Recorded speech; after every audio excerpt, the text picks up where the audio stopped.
Luke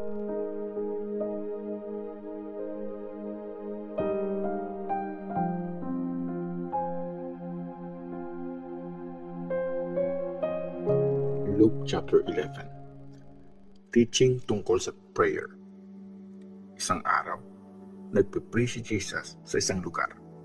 Pagkatapos niya, lumapit ang isa sa mga disciples niya at sinabi, "Lord, turuan niyo po kami mag-pray kung paano tinuruan ni John ang mga disciples niya." Sinabi ni Jesus sa kanila, "Kung magpe-pray kayo, sabihin niyo, Ama, sambahin ang pangalan mo. Dumating sana ang kaharian mo. Bigyan mo po kami ng pagkain sa araw-araw. Patawarin mo po kami sa aming mga kasalanan dahil pinapatawad po namin ang bawat nagkakasala sa amin. At huwag mong hayaang matukso kami." Sinabi ni Jesus sa mga disciples niya, "Ipalagay nating lumapit kayo sa kaibigan nyo ng hating gabi at sinabi nyo, 'Kaibigan, pahingi muna ng 3 tinapay. Dumating kasi ang isang kaibigan ko na galing pa sa malayo at wala akong maibigay sa kanya.' Ganito naman ang sagot ng kaibigan mo na nasa loob ng bahay, 'Huwag mo akong istorbohin. Nakalak na ang pinto at nakahiga na kami ng mga anak ko. Hindi ako makakabangon para bigyan ka ng kahit ano.' Sinasabi ko sa inyo, di siya babangon para bigyan ka ng tinapay dahil sa kaibigan ka niya. Pero babangon siya at ibibigay ang lahat ng kailangan mo kasi di ka nahihiyang mangulit. Kaya sinasabi ko sa inyo, humingi kayo at tatanggap kayo. Maghanap kayo at makakahanap kayo. Kumatok kayo at pagbubuksan kayo. Kasi makakatanggap ang bawat humihingi. Makakahanap ang bawat naghahanap. At pagbubuksan ang bawat kumakatok. Mga tatay, sino ba sa inyo ang magbibigay ng ahas pag humihingi ang anak nyo ng isda? Sino sa inyo ang magbibigay ng scorpion pag humihingi siya ng itlog? Kung kayo nga na masasama, marunong magbigay ng mga mabubuting bagay sa mga anak nyo, paano pa kaya ang tatay nyo na nasa langit na handa magbigay ng Holy Spirit sa sinumang humihingi? Si Jesus at si Beelzebul. Minsan, pinalayas ni Jesus ang isang demonyong pipi sa isang lalaki. Nung napalayas ang demonyo, nakapagsalita na ang lalaki at bumilib ang mga tao kay Jesus. Pero sabi ng ibang tao, nakakapagpalayas yan ng demonyo dahil kay Beelzebul, yung leader ng mga demonyo. May ibang tao na gustong itest si Jesus, kaya nag-request sila ng himalang galing sa langit. Pero alam ni Jesus kung ano ang iniisip nila, kaya sinabi niya sa kanila, kung naglalaban-laban ang mga tao sa isang bansa, babaksak yun, at ang pamilyang sila-sila ang naglalaban ay mawawasak.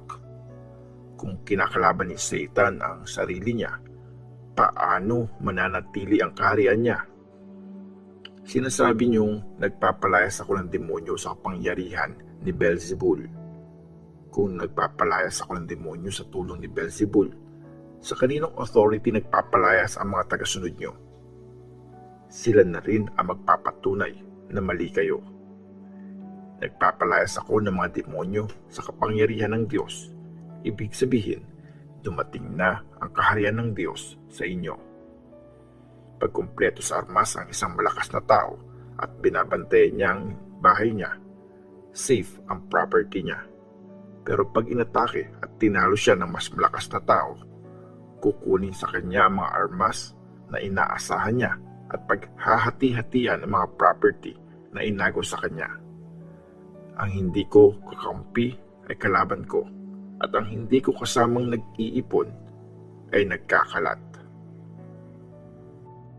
Ang pagbabalik ng masamang espiritu. Kapag lumabas na ang masamang espiritu sa isang tao, gumagala ito sa desert para humanap ng lugar para magpahinga. Pero kung wala itong makita, sasabihin niya sa sarili, babalik na lang ako sa pinanggalingan kong bahay.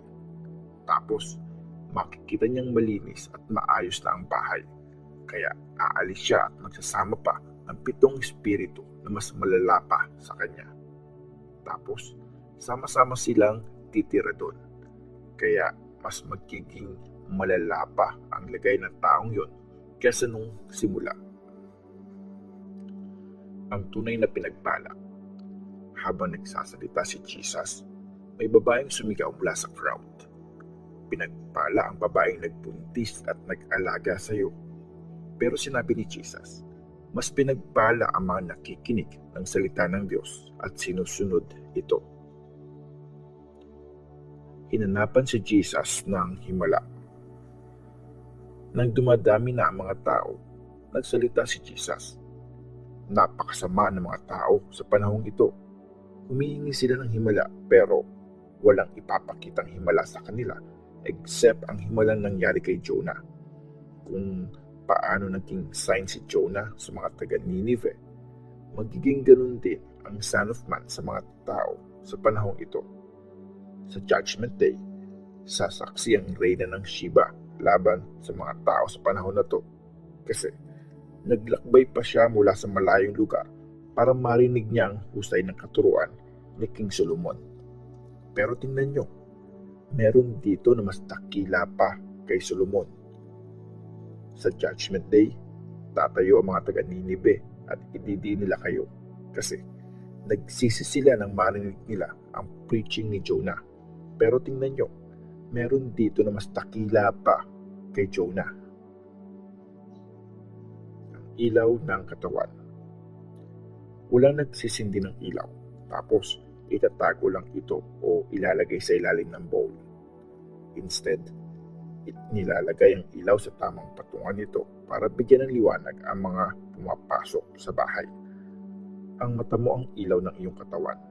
Pag malinaw ang mata mo, puno ng liwanag ang buong katawan mo. Pero pag malabo yun, puno ng kadiliman ang katawan mo. Kaya, siguraduhin mong hindi kadiliman ang liwanag ang nasa iyo. Kung puno ng liwanag ang buong katawan mo at walang parte na nasa dilim, magliliwanag ito gaya ng isang lamp na nagbibigay sa iyo ng liwanag. Pinagsabihan ni Jesus ang mga Pharisees at teachers ng law. Pagkatapos magsalita ni Jesus, inimbitahan siya ng isang Pharisee para kumain sa bahay nito. Kaya sumama siya at nakisalo sa kainan. Nagkulat ang Pharisee na makita niyang hindi muna naghugas ng kamay si Jesus bago kumain. Kaya sinabi ng Panginoon sa kanya, "Kayong mga Pharisees, nililinis niyo ang labas ng tasa at plato, pero punong-puno naman ng kasakiman at kasamaan ang loob niyo. Ang hina ng ulo niyo. Di ba, ang gumawa ng labas ay siya ring gumawa ng loob? Ibigay niyo sa mga mahihirap ang laman ng baso at plato niyo at magiging malinis ang lahat ng bagay para sa inyo. Pero kawawa kayo mga Pharisees. Binibigay niyo sa Diyos ang 10% ng mint, rue at seasoning herbs, pero kinakalimutan niyo naman ang katarungan at pagmamahal ng Diyos.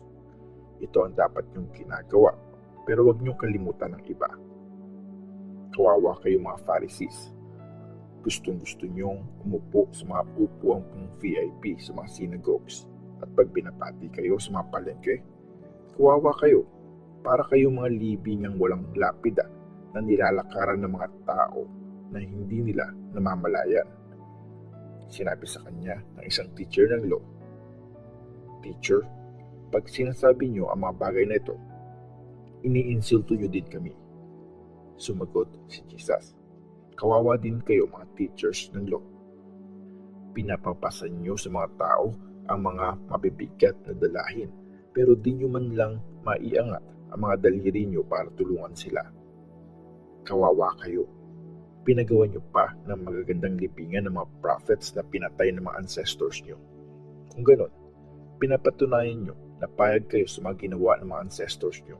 Kasi sila ang pumatay at kayo naman ang nagpagawa ng mga libingan. Kaya naman, sinabi ng karunungan ng Diyos, magpapadala ako sa kanila ng mga prophets at apostles. Papatayin nila ang ilan doon at papahirapan ng iba.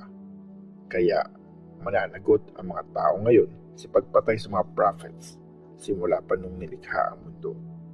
Simula sa pagpatay kay Abel hanggang sa pagpatay kay Zechariah na namatay sa gitna ng altar at ng holy place.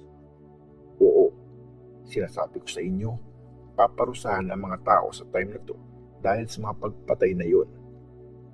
Kawawa kayong mga teachers ng law dahil kinuha nyo ang susi ng karunungan. Hindi na nga kayo pumapasok, pinipigilan nyo pa ang mga gustong pumasok.